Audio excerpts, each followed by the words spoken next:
नमस्कार दोस्तों, आज हम डिस्कस करेंगे एक मैथमेटिक्स का पार्ट है, ब्रांच ऑफ मैथमेटिक्स बोल सकते हैं, कोऑर्डिनेट ज्योमेट्री। तो इसके बारे में हम आज डिस्कस करेंगे। तो इस कोऑर्डिनेट ज्योमेट्री को बारे में डिस्कस करने से पहले हम एक बहुत ही great mathematician and philosopher Rene Descartes के बारे में डिस्कस कर लेते हैं। एक्चुअली वो बहुत बड़े मैथमेटिशियन थे और फिलोसफर थे। एक बार क्या हुआ, उन्होंने अपने बेड पर सोए हुए थे तो अचानक उठ कर बैठे और उनके दिमाग में अचानक सा ये आया कि यदि हम से कोई पूछे कि अभी इस समय आपका पोजीशन क्या है, आपका लोकेशन क्या है उस बेड पर, तो आप कैसे बताइएगा?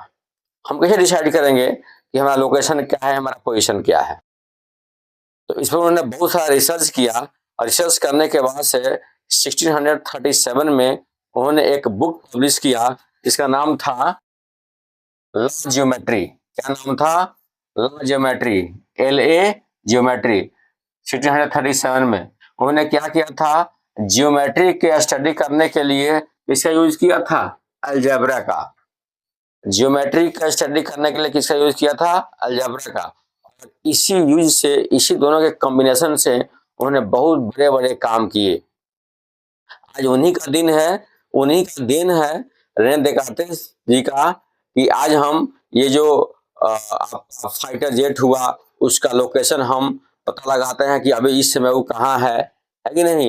ये जो हमारा रॉकेट जो जाता है तो वह उसका लोकेशन इस समय कहाँ है, किस डिग्री पर है, कितने एंगल पर है, वह कौन डिटरमाइन करता है? हमारा कोऑर्डिनेट ज्योमेट्री ही डिटरमाइन करता है। तो इतना बहुत बड़ा काम किए थे। अब थोड़ा जान लेते हैं इस बुक के अकॉर्डिंग कि बुक में क्या क्या दे रखा है। तो इसलिए उन्होंने क्या किया, यदि हम अपना लोकेशन पता लगाना हो किसी बेड पर, हम क्या करेंगे, उसको 4 पार्ट में डिवाइड कर देंगे। 4 पार्ट में, और जब 4 पार्ट में डिवाइड करेंगे तो आपको पता है ये हमारा, और बिल्कुल क्या होगा, वह एक दूसरे के परपेंडिकुलर होगा। और जब 4 पार्ट में इसको डिवाइड कर देंगे, इसको बोला गया कार्टेशियन प्लेन। क्या बोला गया? Cartesian plane. अब जब कार्टेशियन प्लेन है, इसको उन्होंने क्या किया, वाई एक्सिस बोल दिया, वाई वाई डैश और X X dash, Y Y dash और एक्स एक्स डैश, या Y Y negative X X negative. इधर हमारा क्या होता है? पॉजिटिव। यहाँ क्या होता है? निगेटिव। यहाँ क्या होता है? पॉजिटिव। इधर क्या होता है? निगेटिव। तो ये जितने भी प्लेन को हम, एक सिंपल सा प्लेन को मैंने 4 पार्ट में डिवाइड किया, तो इसे क्या बोलते हैं? कार्टेशियन प्लेन बोलते हैं। क्या बोलते हैं? Cartesian plane. अब सपोज करते हैं ये हमारा बेड है, हम इस समय इस पोजिशन पर है, यहाँ हम बैठे हुए हैं, तो हमारा लोकेशन क्या हो सकता है? यहाँ मान लीजिए यहाँ 1 है, 2 है और ये 3 पॉइंट, 1 2 3, यहाँ 1 2 3 4, यहाँ 4 पॉइंट है। तो हम अपना लोकेशन, यहाँ भी मेरा +1 क्योंकि +2 +3 +4, तो हम अपना जब लोकेशन डिटरमाइन करेंगे तो क्या बोलेंगे? 3 और 4 पॉइंट पर था। लोकेशन क्या है? 3 4। यहाँ 3 को क्या बोलते हैं? एब्सिसा, और 4 को क्या बोलते हैं?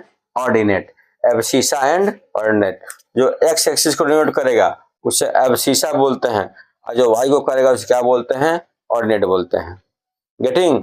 तो इसको उन्होंने क्या बोला, ये जो पेयर है ये क्या है? मेरा एब्सिसा और ऑर्डिनेट है। तो हम इजीली पता लगा सकते हैं कि जो है हमारा अभी लोकेशन क्या है, किस दिशा में है और किस पॉइंट पर है। तो ये कौन डिसाइड करता है? मेरा कार्टेशियन प्लेन ही डिसाइड करता है, और कोऑर्डिनेट ज्योमेट्री डिसाइड करता है। गेटिंग? और इसको अभी हमेशा जो होगा कितने का होगा? ये परपेंडिकुलर होगा, 190 डिग्री के एंगल पर क्या होगा? ये इंटरसेक्ट करेगा। गेटिंग? तो ये हमारा निगेटिव, ये क्या होगा? पॉजिटिव। ये हमारा भी पॉजिटिव, ये क्या होगा? हमारा निगेटिव। अब बात क्या आती है इसमें, हम साइन को डिटरमाइन करने का। यहाँ एक्स ओ एक्स डैश ये हॉरिजॉन्टल लाइन होता है, और वाई ओ वाई डैश हमारा क्या होता है? वर्टिकल लाइन होता है। ओके, तो अब इसमें हमको ये जो साइन कन्वेंशन जो होता है इसका, उसको आइडेंटिफाई करना है। साइन कन्वेंशन क्या होगा? हम सबसे पहले क्या लेते हैं? एक्स का वैल्यू और वाई का वैल्यू। एक्स हमारा एब्सिसा है, वाई क्या है, ऑर्डिनेट है। तो अब एक्स पर कौन सा चार्ज है, पॉजिटिव, तो यहाँ भी पॉजिटिव और यहाँ भी पॉजिटिव, वाई भी क्या है हमारा, पॉजिटिव होगा। फिर यहाँ एक्स और वाई लिखेंगे, तो एक्स में क्या है हमारा, ये हमारा एक्स है नेगेटिव और वाई क्या है, पॉजिटिव, तो इसका साइन क्या होगा, माइनस प्लस। और फिर एक्स भी और वाई पढ़ लेते हैं, तो एक्स भी हमारा क्या है, नेगेटिव, और वाई भी क्या है अपना हियर नेगेटिव, तो माइनस माइनस हो जाएगा मेरा इसका साइन। अब यहाँ देख सकते हैं इधर प्लस है, यहाँ माइनस है। सबसे पहले क्या होता है, एक्स और वाई, एक्स क्या है प्लस और वाई क्या है माइनस, तो हमारा जो फोर्थ क्वाड्रेंट है ये क्या हो गया, इसका साइन प्लस माइनस। ये जो ईच पार्ट होता है इसको बोलते हैं क्वाड्रेंट। क्या बोलते हैं, क्वाड्रेंट। ये मेरा फर्स्ट क्वाड्रेंट, ये अपना क्या है, सेकंड क्वाड्रेंट, इसको सपोज कर लिया गया, ये अपना है थर्ड क्वाड्रेंट, ये अपना क्या है, फोर्थ क्वाड्रेंट। गेटिंग। तो जो है अब इतना हम इसको बोलते हैं ओरिजिन। क्या बोलते हैं, ओरिजिन। जिस पॉइंट पर दोनों लाइन क्या करता है, इंटरसेक्ट करता है या कट करता है, वो क्या होता है, ओरिजिन होता है, और वह एक दूसरे के क्या होते हैं, परपेंडिकुलर होते हैं। तो इसी के इर्द गिर्द पूरा कोऑर्डिनेट ज्योमेट्री क्या करता है, घूमता रहता है। इस देखने में सिंपल एक ग्राफ लग रहा है, लेकिन इसका बहुत बहुत भयावह और भयानक काम है इसका, है ना।